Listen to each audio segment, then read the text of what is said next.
last week in Chicago. I actually had 3 of them on the same day. But who the hell has 3 family reunions on the same day? Like, that's a big ass family, too big. On 2 of the family reunions, half of us didn't even know each other. It was just like, nobody knew who nobody was. So I'm walking around, I made a plate. This guy's like, I'm Uncle Richard. I'm like, oh, what's up, Uncle Richard? I was like, who you kid to? Who's your kids? He's like, oh no, I'm fucking your Aunt Sherry, so everybody around here call me Uncle Richard. Okay. I signed the little list for the flag football thing, and there's a bunch of kids out there running around. There's some big ass kids in my family. One of the kids has autism, and I love autistic kids. My little brother is autistic, so you know I'm like not the top, but this is a real story I'm about to tell y'all. So I'm playing flag football, right? I'm doing my thing, just I'm supposed to it's family. We're supposed to rip the flags off each other. My autistic cousin, I think he's 12 or 13, but he's a big 12 or 13-year-old. He just came across. I was running with the ball, and he just took me right out. Y'all know Goldberg, the spear?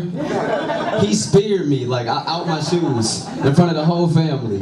The whole family just laid me out. And then everybody was looking at that point, and he like, bitch! Like beating his chest. Most embarrassing shit that ever happened to me in my life. This is a true story, I can't lie to you, y'all. It's not as funny because y'all didn't see it. But if you just saw how dirty I was, I just like slid on my face for about 5 to 10 yards. I got up and I'm like, man, come on, man. This is supposed to be flag football. You know, he's not listening to what I'm talking about, though. He's still like, I told you. Later on, I sat down to eat my food. True story. He goes up to me and I had some dressing, and he just digs his hand in my plate and just looks at me and laughs like, oh.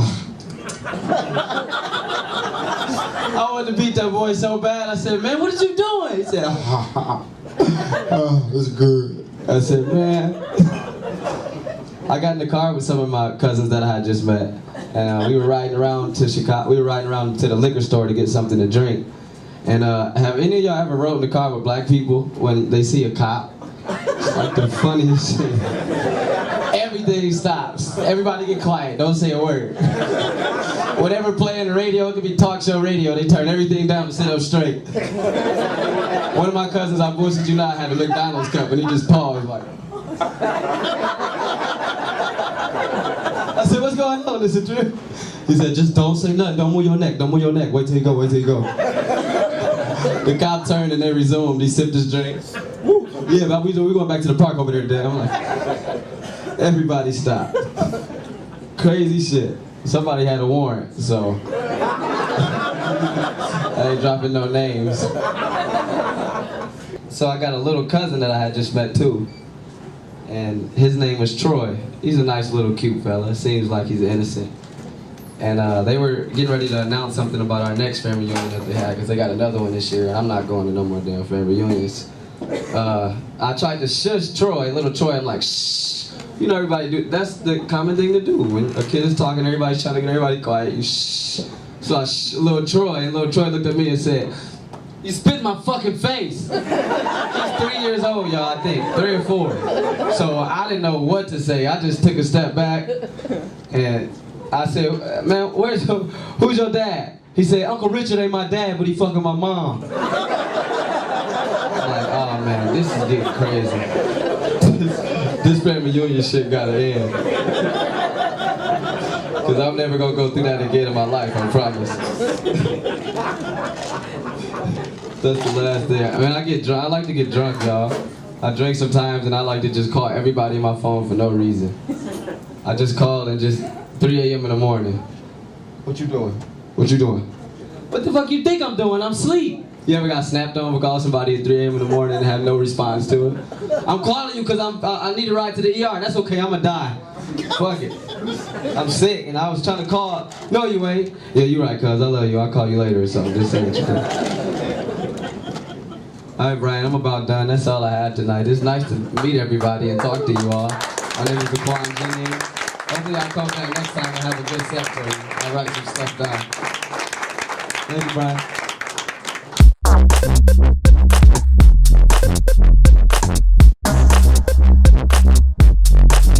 Hello, everyone. My name is John Ruggiero. Hello. time at the beginning of the set to thank Facebook for an amazing feature that they just rolled out. Has anyone done the Facebook flashback? The little window that pops up and says, 8 years ago on this date you did so and so. Oh, yeah. Right? Yeah, that shit's amazing. I especially love waking up in the morning and seeing that 8 years ago I completely forgot about the fact that I used a Shakespeare quote to shame a girl who wouldn't fuck me.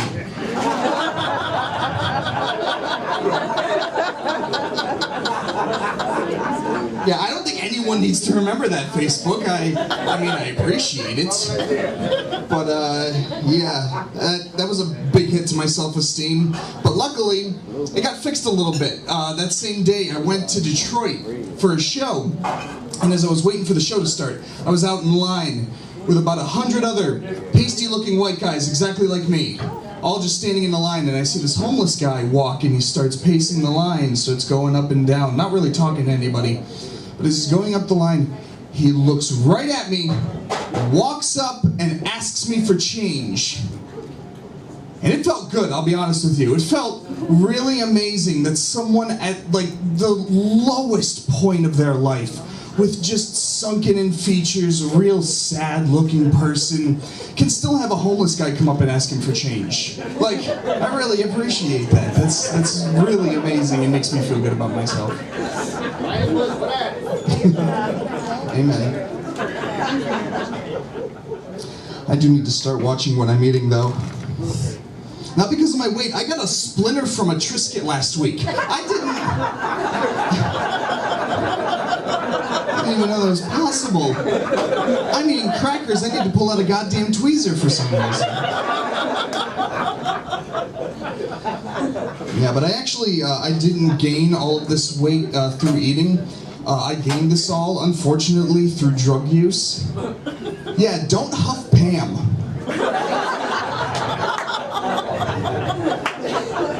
The only high you'll get is cholesterol.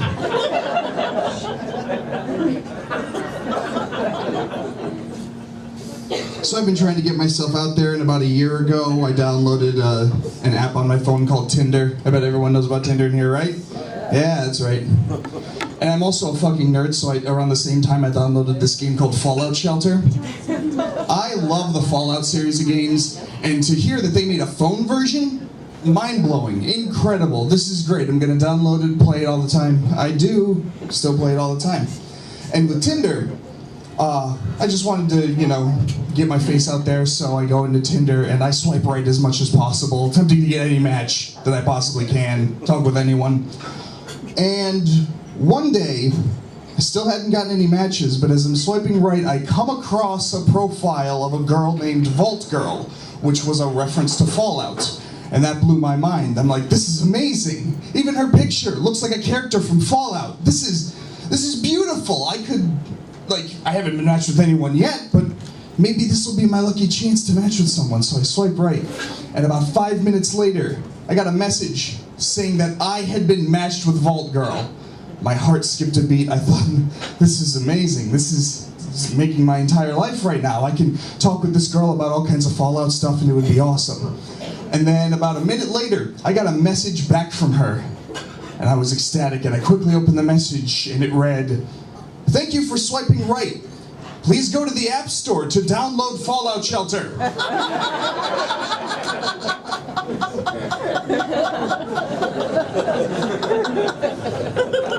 My first Tinder match was an advertisement. I wrote a punchline to this joke and I forgot what it was because my tears smeared the ink. That's incredibly depressing. Maybe a little too depressing. Let's get to some happier things. I need to extend my time a little because of some stuff. So let me give you some impressions I've been working on. Let me know if they're any good. My first impression is of a Southern grandmother reviewing one of the later Nirvana albums. "Oh, honey child, that ain't no Nevermind."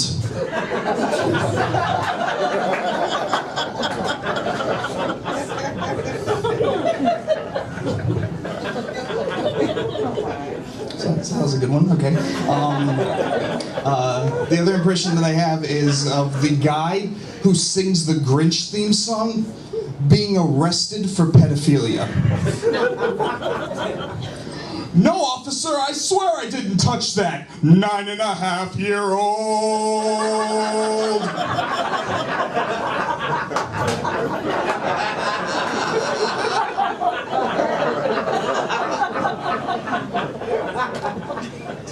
That's a good one, too.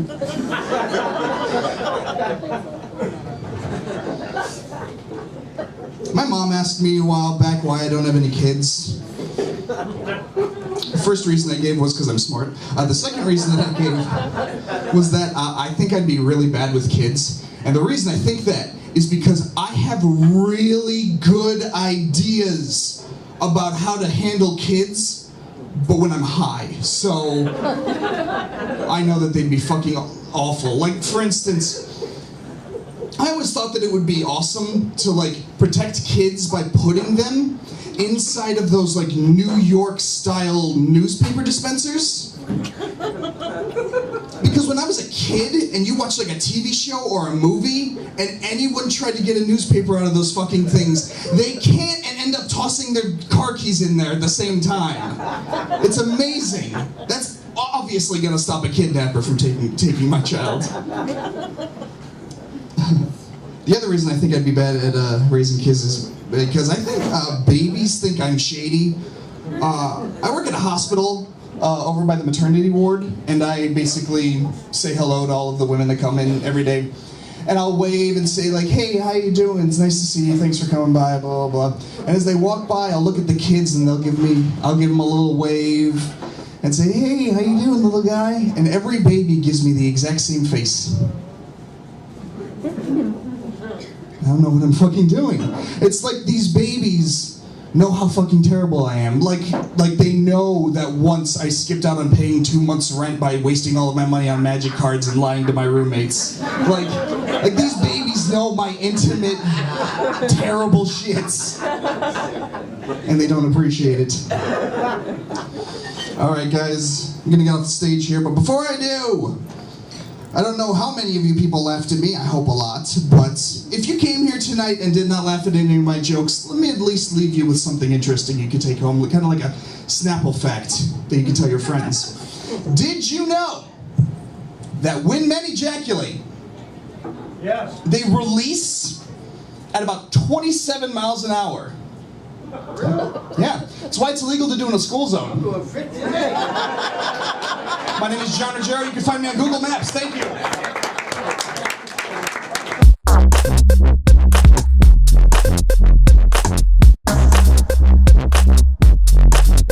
And you know, I love the fact that I'm from Detroit and living in Kansas City because it's kept me alive. Because people don't fuck with me. Because coming up in school, and they'd be like, oh, fuck you, I hate you, I'm gonna kill you. And I'm like, man, I'm from Detroit. And they're like, oh shit, he ain't afraid to die. Just leave his ass alone. I came in from Detroit the other day, and I actually went to Chick-fil-A. I get tweets from Chick-fil-A, you know what I'm saying? Because sometimes they give away free meals. And I went there because they was giving away free meals. And I pulled up to the drive-thru, and I'm like, I'm black, you know why I'm here? It's like, I didn't say that. But I'm like, I got a tweet from y'all, I heard y'all giving away free food. What's the 411? What's up with that? And they're like, yeah, we're giving away free meals, but you have to be wearing a cow costume. I'm like, oh shit.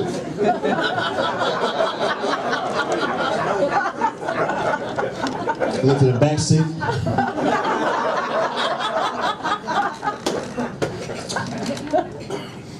I don't have a cow costume, ma'am. You know, what can we do? She's like, I don't know. It's just I pulled off. I was upset.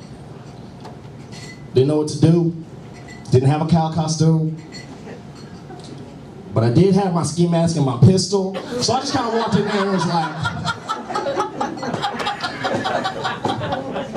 put the chicken in the bag, bitch.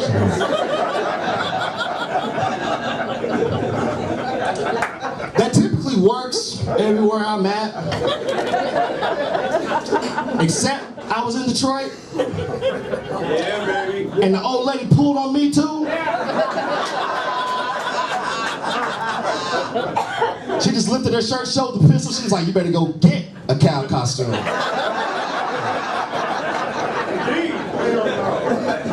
Good to be home.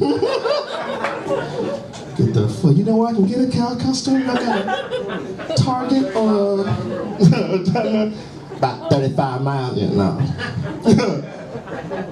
It's great though. I like doing comedy. I like doing comedy until I like learning how people think. I'm a real people person. I like. You know what? Side note, you like dick? I got dick. I didn't want to forget.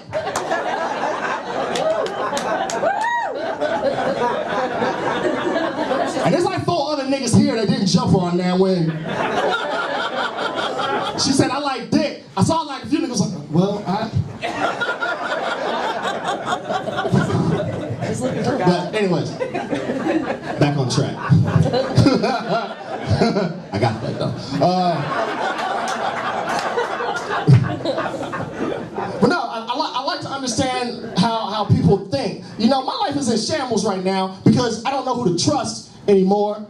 Because I made a good friend a couple weeks ago. This guy named Derek. He works at the McDonald's a couple roads in my neighborhood, down in the neighborhood in Kansas City. And every morning, I will wake up before I get ready for work. I'll have a coffee on the front porch, and I'll smoke some weed, because you know you gotta get your head straight a little bit. And Derek will come around, and I will see him every morning. We shoot the shit. We talk about weather at first, you know, and then after a couple of weeks, we start talking about sports. And then more couple of weeks, I started learning about his family. He'd come in, and I'd give him a cup of coffee. He'd bring me an Egg McMuffin. It was all good. You know, he'd come through, I'd let him hit the weed. He'd give me a Happy Meal toy. It was perfect. It was so good. One day it rained. I gave him a ride home. I found out he lived another 3 miles that way. I learned he had 2 kids, was married for 5 years to a girl named Mary. Beautiful family. Before I came here on my flight, I went to McDonald's. He was up there. I'm like, oh shit, my nigga Derek. He was like, oh, because that's what we do for some reason. And then I get out front, and I'm like, oh yeah, let me get some barbecue sauce. He's like, cool. And we start talking about sports or whatever again. He gives me my food, and I'm like, you get some barbecue sauce? He's like, cool. Didn't even worry about it, because that's my man Derek. I get home, no barbecue sauce. Why would he do that to me? I don't understand. So that's why I do comedy. I want to know what's up here, why people do the things they do. For instance, it can be relevant. You know why? You think about, why are police shooting everyone? You know? Yeah. Why are police shooting everyone? What is the deal with that?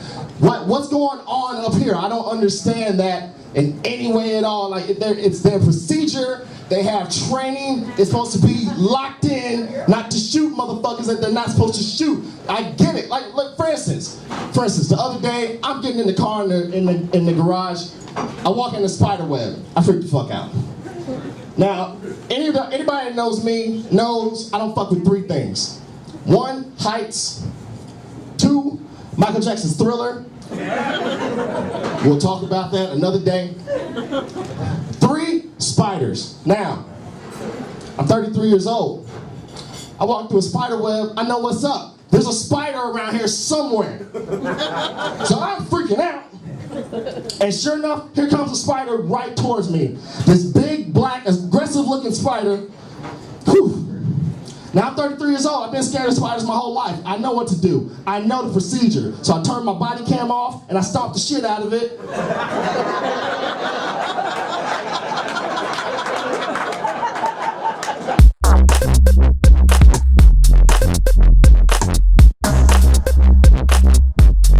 Since it's my first time here, I was driving here and I'm already nervous to be here. But I fucking got pulled over, and I was like, God, are you fucking kidding me? Like, I'm so scared already. The cop came up to the window. Thankfully, he was pretty nice. Then I remembered I was white, so it was fine. It was cool. You know what, guys? I'll just say it, because I know we're all thinking it, and it really pisses me off as well. Why is Monopoly only made by one company? There's something to think about. So I have a a few coworkers here. Where you guys at? Yeah, my bosses are going to be watching this, so I'm really excited to know what unemployment feels like tomorrow. That'll be nice. Bear with me. I'm actually a little under the weather currently. I really wanted to still make the show, so I called my doctor on Friday and I said, hey, can you get me in as quickly as possible? And they said, yeah, it's not going to be a regular doctor. Is that okay? I said, sure, not a problem. Went in. It was an Asian doctor. I don't have a problem with that. Everything was going well, and then he said I was going to feel a small prick, and I left. I was like, fuck that. Which I guess probably I should have taken him up on it, because dating has been hard for me, guys. Which, this is the weird thing. I'm trying to get back into dating, and dating is like a job interview on the first date, but instead of going for a job, you're just trying to interview to get laid, so that's sad.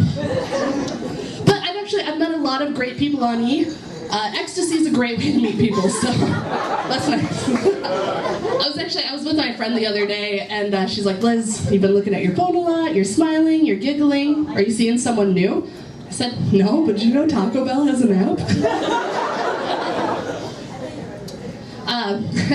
One of my friends got married a few weeks ago, and I had never met his wife prior to that, so when I was there, he introduced me to her. He said, Liz, I want you to meet my trophy wife. I thought, not first place. You can't introduce her as, here's my participation ribbon. It's rough. It's true, though. She was not pretty. You ever just wake up one of those days and you're like, how motivated am I? Like, which half of Forrest Whitaker's face do I feel like today? Listen, I wanted to think of other celebrities who had a lazy eye, but there are like no A-list celebrities, which I feel like we're really missing out on, because when they give speeches, I hate when they look, and then they look at a teleprompter, and then they look, because it's not as heartfelt. But if we have a lazy eye, we could do both at once. Like, that would be great. I feel what you're saying. So I was thinking the other day, and this is weird to me, I don't understand heterosexual men. Why do they go with other heterosexual men to strip clubs? Like, is that like a, hey bro, I'm gonna get a boner tonight, do you wanna go? How does that work? That's strange. Or like, when you're throwing your money on the stage and the stripper's taking her clothes off, do you ask them, do you have a boner too? Sir, I just wanna make sure I'm getting my money's worth. This boner's on me. This one's on me.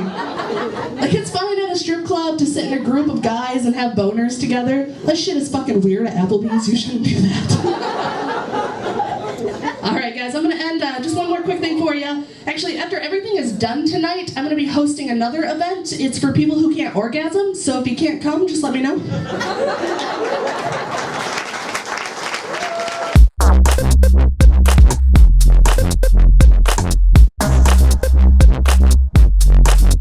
I celebrate everything. I recently lost 211 pounds. His name was James.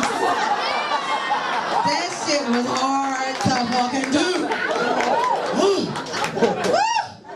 That dick was good. I had to label that shit crazy dick. Yeah. Every time he called, I answer, that shit is crazy. That's good. Oh my God, I'm a single mom. Do we have any single parents in the house? Isn't that hard? That's hard. Fuck y'all, that's hard. I don't even like kids like that no more. Man, when he was like, probably about 6, I was like, damn, I shouldn't have done this. I actually had a talk with myself. I was like, yeah, you shouldn't have done it, but you did it. And you stick with this shit. And you take him out of the motherfucking microwave. No, I didn't put him in the microwave. It was a freezer. It was a freezer. It was too big for a microwave at 6, y'all. Yeah, no, for real, I do. I have a 16-year-old. He lives with his dad now. Because really, it is hard raising a young man, and we have to give fathers an opportunity to be real men. Don't we, ladies? Don't we, ladies? Because you got to give up a lot of control. Y'all some weak-ass bitches up in here. Y'all got to give up a lot of control for that shit. But I had to give up a lot of motherfucking child support, so I'm like, fuck it. You got him now. Oh my God. I don't know how to talk to this kid anymore. And when he was living with me, the only way I could communicate with him was through video games. You know, PlayStation? I don't know shit about PlayStation. I was geeked. I'm coming home. I'm like, we about to, cloud 9 on PlayStation. I come home and I catch this little motherfucker watching porn on the PlayStation. On my 42-inch TV, I was mad as a motherfucker because I've been trying to watch that shit on my 4-inch smartphone. This motherfucker watching this shit on the PlayStation. That's terrible. Yeah, but for real, I did. I lost quite a bit of weight. I joined a boot camp. Boot camp is hard. Ooh. But you know what? You gotta discipline yourself. I mean, cause you gotta learn how to eat right, but you gotta exercise. And I was doing Zumba and boot camp. And I talked these bitches into taking this with me. But somebody up in there can't take 2 classes. Cause they stanked. Is that a word, stanked? Yes. Yeah, because she was stanky. Shit, I was like, damn, who the hell is this? I mean, we was getting down. I was like, all right, on this next one, when I turn around, I gotta let this chick know. Ooh, I turned around, spun around, it wasn't nothing but a fan in the mirror behind me, y'all. Fan in the goddamn mirror. Yeah. Y'all wrong as hell. I've been wearing my hair natural, so give it up for the natural beauties. Yes, that's hard. It's hard, because a guy told me that one day, okay, I was out and my hair got wet and I have curly hair, but you know, this is a little bit extra. But he was like, oh, you know, trying to make me feel better about the situation. He said, you're beautiful. You should never do anything but go natural. But ladies, you cannot misunderstand. Men will tell you some crazy shit. That does not mean that your mustache and your sideburns grow in. Because that was natural. It's not attractive. It's not. Yeah. No, but for real, one of my things about losing weight was I lost weight everywhere except in this area. So this is real, still real fat. I'm serious. It's like, it's certain shit I cannot put on because I got a fat Mac. I got a fat Mac. Yeah, I don't know what to say after that. Hi, my name is Monique King. I have a fat Mac. Do we have any social workers in the house? No? Oh, wow. Okay, I'm about to talk about some motherfuckers up in here. They ain't about shit. No, I'm a social worker. Social working is very hard. It's like teaching. It's like being a nurse. It is, because we got to pretend like we give a fuck for about 8 hours. That's all you get. Talking about your motherfucking problems. I got shit too. You think you the only one with a shut-off notice? Shit, I got to call DTE back for my shit too. That shit is crazy. I love being a social worker though. I love caregiving. I think give it up for caregivers. That is the hardest fucking thing to do.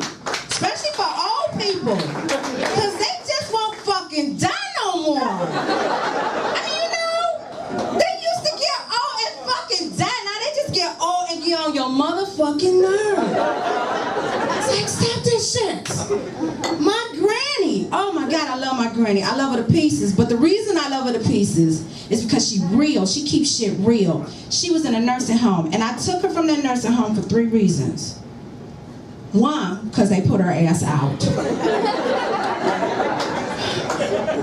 But 2, because she had a marijuana card.